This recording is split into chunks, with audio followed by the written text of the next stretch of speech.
ট্রাম্পের শুল্ক চাপে যেন একের পর এক পতন দেখছে মোদি সরকার। এবার সেই ধাক্কা গিয়ে লেগেছে ভারতের অর্থনীতির মেরুদণ্ডে। যুক্তরাষ্ট্রে ভারতীয় পণ্যের উপর হঠাৎ 50% শুল্ক আরোপ করায় ধস নেমেছে দেশটির রপ্তানি খাতে। প্রভাব পড়েছে শেয়ার বাজার ও মুদ্রা বাজারেও, যার ফলে দেশটির রুপির মান ইতিহাসের সর্বনিম্নে দাঁড়িয়েছে।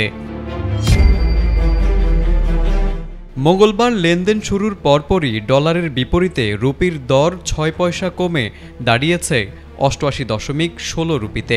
চলমান বৈদেশিক তহবিল প্রত্যাহার এবং ডলারের চাহিদা বৃদ্ধি এর জন্য দায়ী বলে মনে করছেন বিশেষজ্ঞরা। ফরেক্স মার্কেটে রেকর্ড সর্বনিম্ন দর 88.33 রুপি পর্যন্ত পৌঁছে যাওয়ায় বিনিয়োগকারীদের মধ্যে উদ্বেগ দেখা দিয়েছে। ভারতীয় বিশ্লেষকরা বলছেন, যুক্তরাষ্ট্রের অতিরিক্ত শুল্ক ভারতীয় রপ্তানিকে আন্তর্জাতিক বাজারে অযোগ্য করে তুলেছে। এতে করে দেশের বৈদেশিক মুদ্রার আয় কমে যাচ্ছে এবং বিনিয়োগকারীদের আস্থা হারিয়ে যাচ্ছে।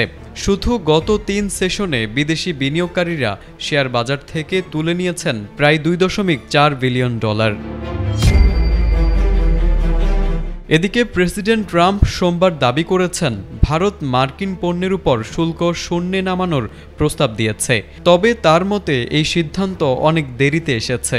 তিনি নিজের সামাজিক যোগাযোগ মাধ্যম ট্রুথ সোশ্যালে লিখেছেন, ভারত এখন শুল্ক শূন্যে নামানোর প্রস্তাব দিয়েছে, কিন্তু সময় ফুরিয়ে আসছে।